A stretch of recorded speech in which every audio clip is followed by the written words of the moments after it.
Une préparation chaotique. Alors qu'ils sont attendus au tournant après leur défaite à domicile face au Ghana, les Aigles du Mali se seraient bien passés de ce problème de transport. Le vol qui devait les amener à Johannesburg, en Afrique du Sud, pour affronter Madagascar demain, a été reporté à 3 reprises.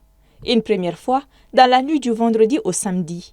Le second, c'était samedi à midi, et enfin le troisième, hier dimanche dans la matinée. Selon la version officielle fournie par la Fédération, les reports seraient dus à des conditions météorologiques.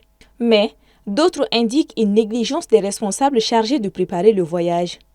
Face à cette situation, les autorités sportives ont exploré la piste d'un vol spécial, mais face au coût jugé prohibitif, plus de 170 millions de francs CFA selon des informations, les joueurs ont quitté Bamako ce matin vers 11h à bord d'un vol commercial de la compagnie Ethiopian Airlines.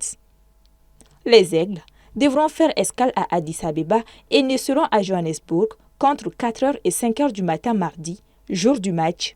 Sachant qu'il faut compter plus de 6 heures de vol direct, les hommes d'Éric Sékouchel auront beaucoup à perdre avec cette situation. Pour un match qui se joue à 13h temps universel, avec le temps de récupération, la non-reconnaissance du terrain, et aussi il n'y aura pas de conférence de presse d'avant-match. Peut-être il y a des précurseurs sur place qui pourront assurer la réunion technique. J'avoue qu'au XXIe siècle, c'est incompréhensible. Normalement, ça doit, à mon avis, au contraire, ça doit galvaniser encore ces jeunes-là. Parce que vu que les supporters se sont sortis, plus de 55 000 personnes sont venues au stade 26 mars pour soutenir les mêmes Aigles. Malheureusement, ils n'ont pas pu faire du bon résultat à domicile ici. Au contraire, ça doit leur pousser, de montrer qu'on est des guerriers, on est des Maliens. Malgré les difficultés qu'ils ont eues lors du déplacement, ils doivent montrer aux auditeurs, c'est-à-dire aux téléspectateurs, qui sont prêts à mouiller le maillot et nous amener la victoire. C'est sur le plan physique que les Ghanéens nous ont damé les pions. Donc cela veut dire que physiquement, nous serons au coup de souffle. On peut tenir les 40 jusqu'à 60 minutes, mais à l'issue, je pense qu'il va y avoir des pépins physiques pour les jeunes qui de pouvoir bien récupérer. Ça va jouer sur le résultat, sur le plan physique d'abord.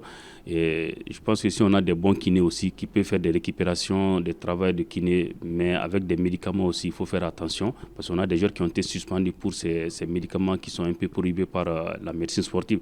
S'il n'y avait pas de ces cas-là, on pouvait se permettre de prendre certains médicaments pour pouvoir récupérer, mais ça va demander beaucoup de choses. Moi, je pense que ce voyage tardif-là va jouer sur le résultat du Mali. Pour certains, il est plus qu'important de situer les responsabilités afin de trouver des solutions, de sorte que de telles situations ne puissent plus se produire. On savait que le programme est donné il y a plus de 2 mois, 4 mois de cela. On savait qu'après ce match-là, il n'y a que 2 ou 3 jours pour aller à Johannesburg.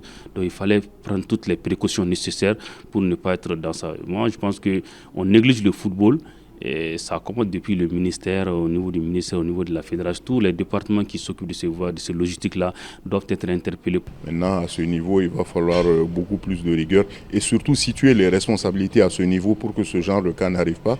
Parce qu'on a vu que des clubs engagés en compétition africaine sont allés en Afrique du Sud, des clubs maliens sont allés en Afrique du Sud cette année, ont réussi leur voyage sans qu'il y ait le moindre problème.